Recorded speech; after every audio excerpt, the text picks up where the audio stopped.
So, so when you when you have started in 2016, now it's 2019. Right. So what kind of reactions you have seen? What are the patterns that you have observed so far till 2019? Massive change. I think till the end of 2016, the conventional wisdom was this is not going to work. You know, most of the investment that has happened in this space is last year and this year, 2018 and 2019.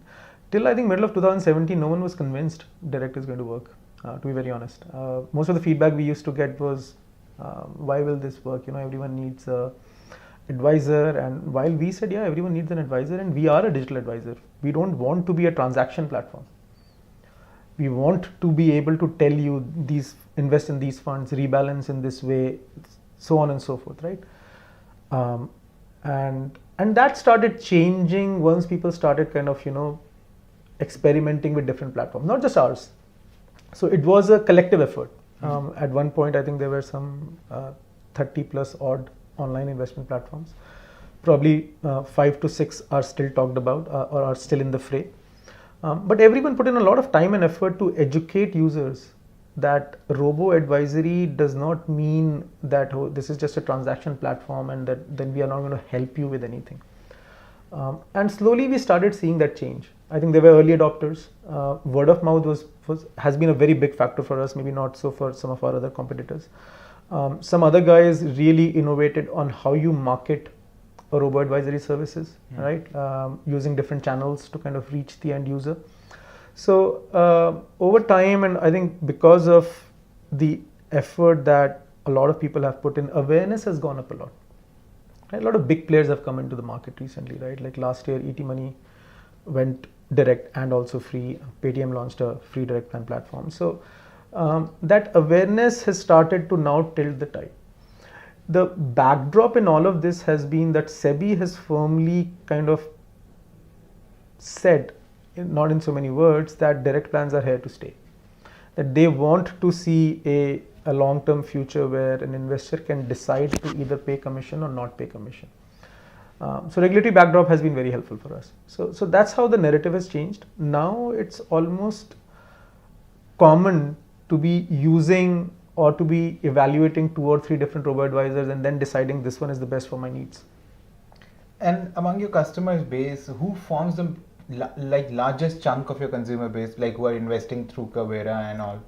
So for us, a typical investor profile, I would say about, from the data we have so far, 32 years old, married, unfortunately still predominantly male, 85% men, 15% women. I think that is a number that needs to grow. A lot more working women should be investing directly, and we try and kind of push for it as and when we can.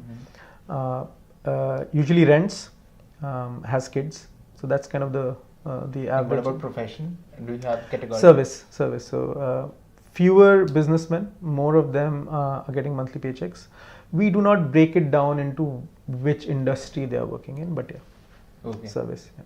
And have you ever come across, you must be getting reactions and the queries from the different, among your consumer base. Have you ever come across queries that reflects the misconceptions people are harboring in relation to the investment and all of the things? All the time. I think mutual funds have not been missold as much as insurance has, for example. But people do, try and try and find an edge. I'll give you a very simple example, and that will become very clear to you, right? So direct plans and regular plans. So for those who don't know the difference, in India, a mutual fund can be a direct plan mutual fund or a regular plan mutual fund. The regular plan mutual fund, the expense ratio has an inbuilt commission that goes to the advisor. So for example, what is that expense ratio? Can you tell us to our viewers? So a regular plan expense ratio, say if it's around 2.25% or 2.5%, the direct plan, the expense ratio for the same fund will be about say 1.5%, right, or 1%. So there will be a 1% to 1.25% differential in the expense ratio of a direct fund and a regular plan fund. So now what that means is that your direct plan fund NAV will grow faster than your regular plan NAV, because your direct plan is effectively returning 1% more or 1.25% more per annum. All good, all great, good maths. Now, we have had many questions where a broker will come in and say the direct plan is more expensive because its NAV is higher, so you should buy a regular plan. Now, for a user who does not understand the compounding and the fact that the direct plan NAV is higher because it has given higher returns, and that gap is going to increase because the direct plan is going to continue to give higher returns, will be sold on that. They will say, yes, direct plan has 30 NAV and regular plan has 25 NAV. I'll buy the 25, it's cheaper. So that still happens. Very surprising, but that still happens. So a lot of education is still around kind of, these minutiae on how compounding works. How just because it has a higher NAV does not mean it is the expensive product. It's actually the cheaper product. And the higher NAV and that NAV gap will keep on increasing, right? So that this is one example. So a lot of that still happens.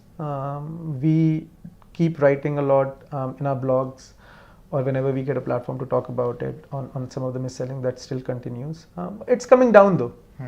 I definitely think that with all the efforts that we have spent, that the entire ecosystem has spent on educating the end investor is working, will continue to work. So, but there'll always be challenges here and there.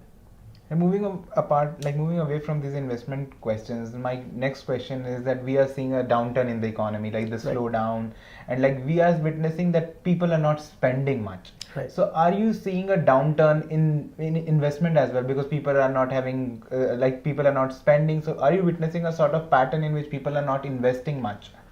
So the data so far does not suggest a slowdown. It is plateaued. So if you look at the SIP investment, it is plateaued at around 8,200 crores per month for the last 3 or 4 months. It's not going up as it used to month on month basis, but people are still investing. If we look at our own data set, we don't see people stopping SIPs or people looking to withdraw any more than the churn we used to see earlier. There is a steady state churn. People will stop one SIP, start another SIP, or people will withdraw money because they have cash flow needs. That's why you're investing. So we're not seeing any material jump on any of those numbers. There was some data that came out, that there is a consumption slowdown. I think the story started with auto, and then there was this whole big debate about Parle-G. But then the recent data you have gotten around the whole festive season is that Croma, the year-over-year sales up 20% in the festive season. Maruti selling some 60,000 cars over the past 10 days. Now, one of the constructs that we are now kind of thinking of is something that happened in China is happening in India. So China has this November 11 sale, right? It used to be called Singles Day sale, and now it's become this massive day where all e-commerce sites and even offline retailers have their sales on that day. And what was seen in China was that there was a seasonal shift in spending to align to that sale. So basically saying that if I want to buy a car in August, and then I know that in October a big sale is coming, will I postpone my purchase? Right? Will I wait for that? And more likely than not, I will. I will not postpone it from January to October. That's too big a gap. But 1 or 2 months, people will wait.